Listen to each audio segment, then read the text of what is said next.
The sound you are hearing right now is not a war drum. It is your own heart. It is hammering against your ribs at 190 beats per minute. This is the absolute physiological limit of the human cardiovascular system. Any faster and you will go into cardiac arrest. You are standing in the freezing mud of a Northumbrian field. The air temperature is near freezing, yet you are stripping off your heavy furs. You are tearing at your tunic because your skin feels like it is on fire. You cannot feel the biting wind. You cannot feel the weight of the iron axe in your hand. You feel only a screaming white-hot pressure behind your eyes. You are about to enter a state of mind that modern psychiatry classifies as a dissociated fugue state. But your people call it something else. They call it the frenzy. You are about to go berserk. But this is not magic. It is biology. It is chemistry. And for the man inside the mind, it is horror. Chapter 1. The Identity. To understand what it takes to be a berserker, you first have to destroy your understanding of what a soldier is. A modern soldier is disciplined, regulated, and uniform. You are none of these things. You are a biological weapon forged by a specific religious fanaticism. You are not just a warrior. You are a cultist. You belong to the Ulfhednar, the Wolfcoats, or the Berserker, the Bear Shirts. These are not military ranks. They are religious orders dedicated to Odin, but not the Odin of wisdom. You serve Odin Wotan, the Lord of Frenzy. In your culture, there is a concept called Hamrummer, meaning shapeshifter. You do not view yourself as a man who puts on a bear costume. You believe that you effectively possess two souls. The first is your human form, which is weak, rational, and fragile. The second is the Fylgja, the animal fetch. When the ritual begins, you believe the human soul is pushed into the back of the mind, and the animal takes the pilot's seat. You believe you physically change shape. While your body remains human, your proprioception, your internal sense of your body's position and size, hallucinates. You feel your jaw elongating. You feel your skin hardening. This makes you a pariah. Even in a Viking society that glorifies war, you are seen as something other. You are treated like a pack of dangerous dogs, fed, watered, but kept in a cage until it is time to kill. You don't sleep in the longhouse with the regular families. You sleep on the fringes with your pack. You are a man who has sold his humanity for the ability to turn off fear. But as you are about to find out, the price for that transaction is your sanity. Hit subscribe if you're ready for the science behind the madness. This is about to get brutal. Chapter 2. The Making. How do you become this monster? You aren't just drafted, you are broken. The process begins years before your first battle. It starts with trauma. Historical texts and sagas suggest that elite warrior cults required initiates to live in the wilderness like animals. This isn't a survival course. This is psychological deconstruction. You are stripped of your clothes, your name, and even your iron weapons. You are sent into the Scandinavian winter to survive with nothing but your teeth and your cunning. You have to hunt what you want to become. If you wish to be a bear shirt, you must kill a bear, alone. If you are to be a wolf coat, you must track and kill a wolf. This is not for glory. It is to create a psychological trigger. When you kill the beast, you skin it and wear its pelt. The smell of the raw hide, the blood, and the musk becomes a sensory anchor. Years later on the battlefield, the smell of that fur will trigger a Pavlovian response in your brain. It bypasses your logic and hits your amygdala directly. By the time you return to the Jarl's Hall, you are no longer a farm boy. You have been systematically desensitized to suffering. You have learned to switch off your empathy. You have learned that to survive the cold and the hunger, you must become something less than human and something more. Chapter 3: The Chemistry. But psychological conditioning has a limit.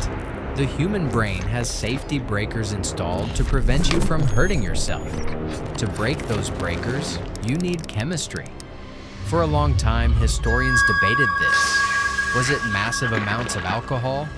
Was it fly agaric mushrooms? The most compelling archaeological evidence today points to a plant called henbane, Hyoscyamus niger.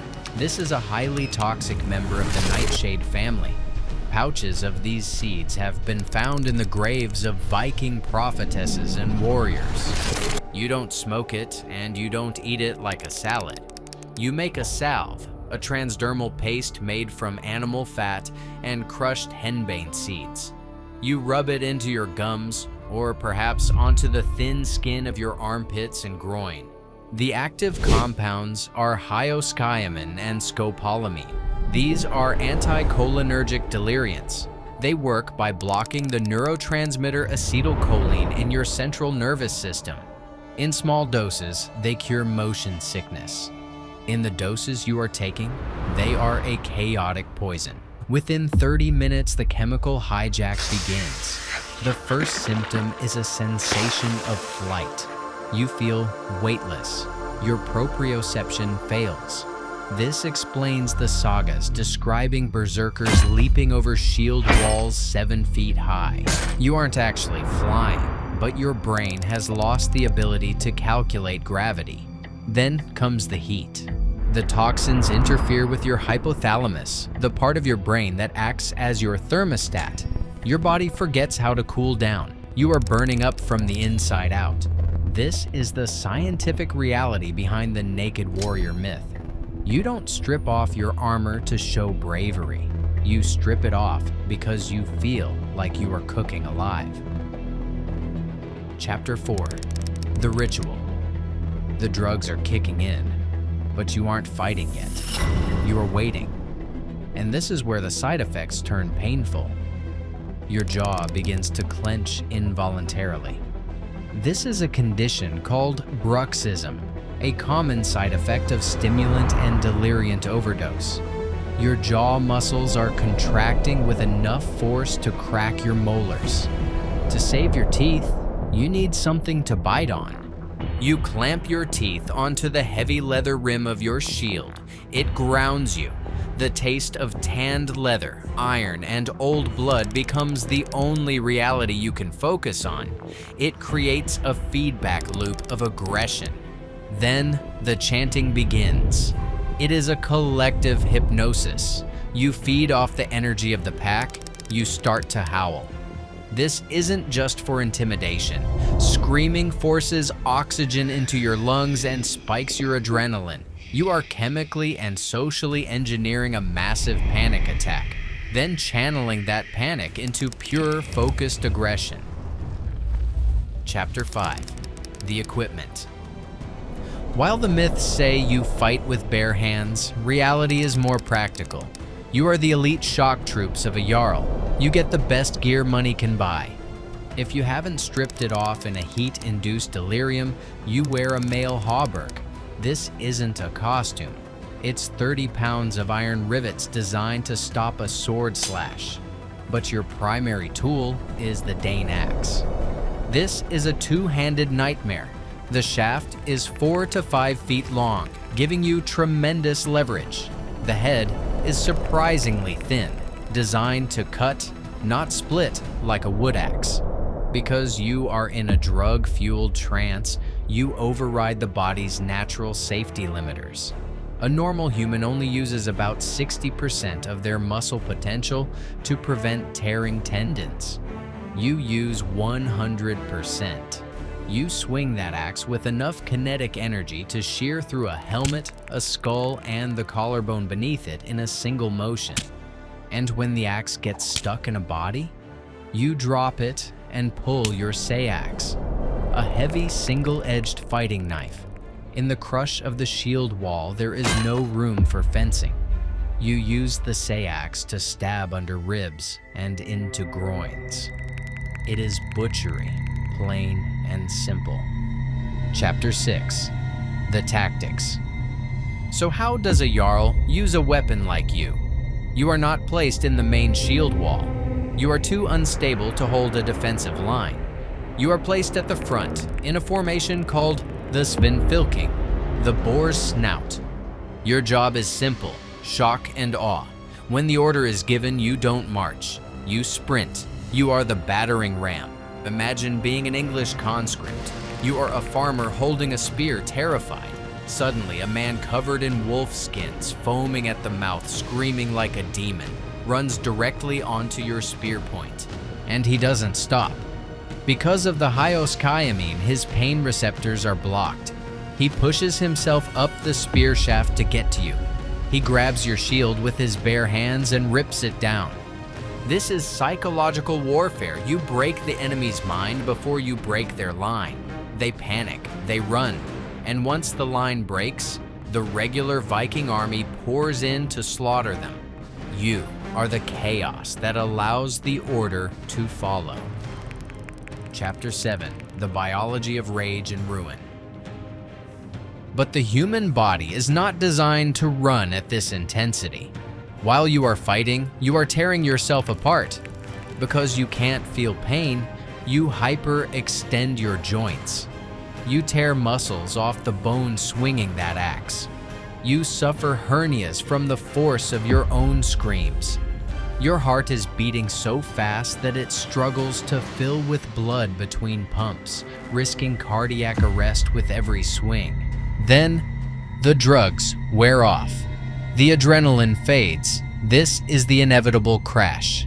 The sagas call it the Berserker Gang after effect. It is a biological tax, and the price is high. You don't just feel tired, you are incapacitated. The withdrawal from the deliriance causes severe photophobia. Light hurts your eyes. You vomit uncontrollably as your body tries to purge the toxins. You have the shakes so bad you cannot hold a cup of water, and the pain returns. All at once, the spear wound in your stomach, the torn shoulder, the broken teeth from biting the shield. You might sleep for 3 days straight, waking up weak as a kitten. The bear has left you, and you are just a broken man again. Long term, the cost is even higher. Repeated use of nightshade toxins causes permanent cognitive decline, memory loss, tremors, early onset dementia. You are trading years of your life for hours of glory. Chapter 8. The Outcast. This is the tragedy of your existence. You are necessary for the war, but you are incompatible with the peace. As the Viking Age progressed, society began to settle down. Kings wanted taxes, trade routes, and Christianity. A man who enters a murderous drug trance is not a good neighbor. You became a liability. Without a war, you became a bully. Berserkers would wander the countryside challenging farmers to holmgang, duels to the death, demanding their land, their gold, or their wives. You became the villains in the stories you used to be the heroes of. Eventually, the law stepped in. The Icelandic Gragas laws and Norwegian Christian laws made going berserk a crime punishable by outlawry. This meant anyone could kill you without penalty. The society that sharpened you into a weapon finally decided you were too dangerous to keep around. They didn't need the wolf anymore. They wanted the sheepdog. So they chased you into the mountains to die alone. Chapter 9. The Human Cost. Today, we look at the Berserker as a cool video game character. We see the rage as a superpower. But if you strip away the myth and the magic, you find a tragedy. You find a man who was taken as a child, traumatized in the wild, poisoned with neurotoxins, and brainwashed into believing he was a beast. You were a man who set himself on fire just to keep his king warm. The history books remember the victory. They rarely remember the men who burned themselves out to achieve it. The Berserker was a peasant turned into a chemical weapon. But what about the noble-born? What did it actually take to become a knight in full plate armor? The answer will surprise you. That video is up next. Click now, and I'll see you there. And if this changed how you see Viking history, leave a like. It helps me more than you think.